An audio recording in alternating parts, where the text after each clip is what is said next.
నమస్తే, welcome to పురాలోకల్.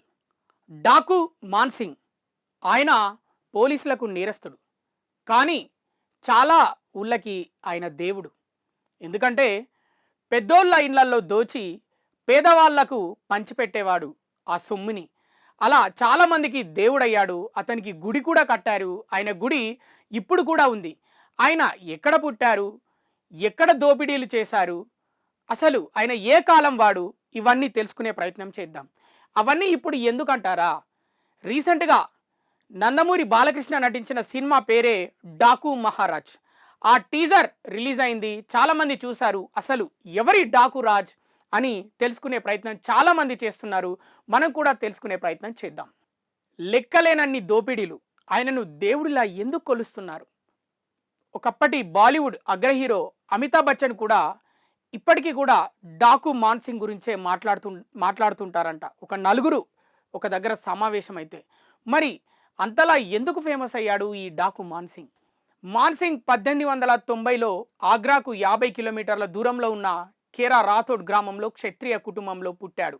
1890లో ఆగ్రాకు అంటే ఢిల్లీలోని ఆగ్రాకి 50 కిలోమీటర్ల దూరంలో ఉన్న కేరా రాథోడ్ గ్రామంలో క్షత్రియ కుటుంబంలో పుట్టాడు ఈ డాకు మాన్సింగ్. 17 మంది సహచరులతో కలిసి ఒక ముఠాని ఏర్పాటు చేసుకున్నాడు. ఆ తర్వాత అనుచరుల సంఖ్య పెరుగుతూ వచ్చింది. అతని కోసం పరోక్షంగా ప్రత్యక్షంగా 400 మందికి పైగా పనిచేసేవాళ్ళు. అతని మీద 185 హత్యలు, 1112 దోపిడీ కేసులు ఉన్నాయి. 17 మంది సహచరులతో కలిసి ఒక ముఠాను ఏర్పాటు చేసుకున్నాడంట. మరి ఎందుకు ఆ ముఠాను ఏర్పాటు చేసుకున్నాడు? అతని కోసం పోలీసులు ఎందుకు అంతగా గాలించేవారు? 400 మంది పరోక్షంగా, ప్రత్యక్షంగా ఒక 19 మంది అయితే పరోక్షంగా, అంటే అతని పేరు చెప్తేనే చాలు, ఇది డాకు మహారాజ్ ఆజ్ఞ అని చెప్తేనే చాలు, ఎక్కడెక్కడో ఉన్న వాళ్ళు ఆయన పేరు మాత్రమే విని ఆయన కోసం పనిచేసే వాళ్ళంట. అంటే అంత పవర్ఫుల్ అన్నమాట. ఆయన మీద 185 హత్యలు, 1112 కేసులు ఉన్నాయంట. అంటే అవే కాక లెక్కలేనన్ని కిడ్నాపులు, దాదాపు 32 మంది పోలీసులను చంపాడంట డాకు మహారాజ్.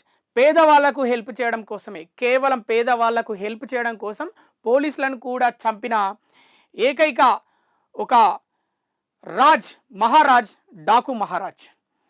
కానీ అతన్ని నేరస్తుడిగానే చూసేవారు అప్పట్లో. ఎవరు? పోలీస్ వాళ్ళైనా, అప్పటి ప్రభుత్వం, అప్పుడు బ్రిటిష్ ప్రభుత్వం ఉండేదంట భారతదేశంలో. అదందరికీ తెలిసిన విషయమే. మనకి 1947లో స్వాతంత్రం వచ్చిన విషయం మనందరికీ తెలిసిందే. అంతకుముందు జరిగిన కథే ఈ డాకు మహారాజ్ కథ. దాదాపు 4 రాష్ట్రాల పోలీసులు ఇతని కోసం వెతికేవారన్నమాట. డాకు మహారాజ్ కోసం 15 సంవత్సరాలు వెతికారంట ఇతని కోసం. కానీ ఈ 15 సంవత్సరాలు వెతకముందు, ఈయన ఇలా డాకు మహారాజ్గా మారకముందు అతని స్టోరీ ఏంటో ఇప్పుడు మనం ప్రస్తుతం తెలుసుకుందాం. డాకు మాన్సింగ్కి చిన్నప్పటి నుంచే నాయకత్వ లక్షణాలు ఉండేయంట. కొంచెం పెద్దయ్యాక ఊళ్ళో చిన్న చిన్న ఫైటింగ్లు ఏమన్నా జరిగితే వాటికి పంచాయతీలు చెప్పేవాడు అన్నమాట ఈ డాకు మాన్సింగ్. అది చాలామంది ఊళ్ళో ఉండే రౌడీలకి, వడ్డీ వ్యాపారులకి నచ్చకపోయేదంట. దాంతో కోపంతో ఆయన మీద కుట్రలు చేయడం మొదలెట్టేసి ఏం చేశారంటే ఆయన్ని జైలుకు పంపారు. సో అక్కడే ఇక తిరుగుబాటుతనం మొదలైంది డాకు మాన్సింగ్లో.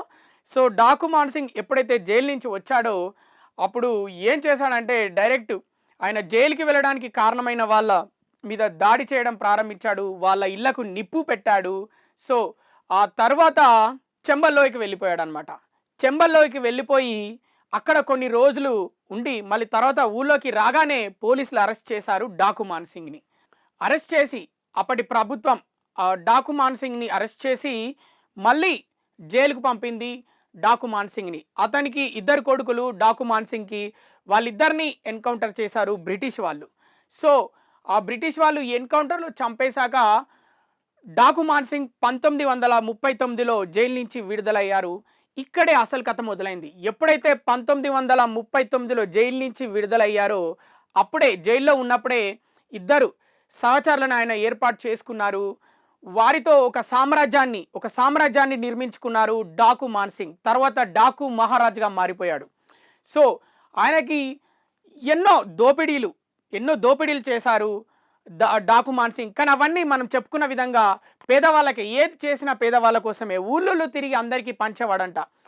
ఆడపిల్లలకి ఎవరైతే పేద ఆడపిల్లలు ఉంటారో వాళ్ళకి పెళ్ళిళ్ళు చేసేవాడంట. అంటే అప్పుడు వాళ్ళ దగ్గర ఉన్న ఆ కొంత మొత్తం నగలు ఇచ్చి హ్యాపీగా పెళ్ళిళ్ళు చేసేవాడంట ఆడపిల్లలకి.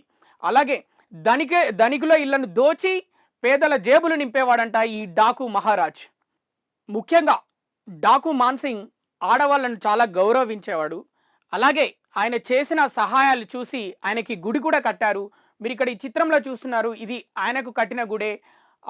డాకు మాన్సింగ్ అతని భార్య ఫోటో దీంట్లో ఈ గుడిలో మీరు చూడవచ్చు. ఆ గుడి ఇప్పటికీ కూడా ఉంది అన్నమాట ఆయన పుట్టిన గ్రామంలోనే.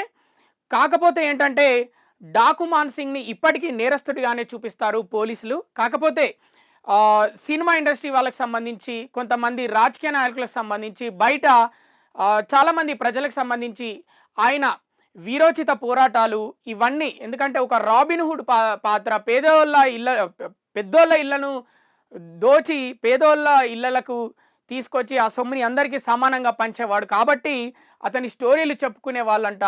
అమితాబ్ బచ్చన్ అయితే ఒక బ్లాగ్లో కూడా డాకు సింగ్ గురించి ప్రస్తావించారంట.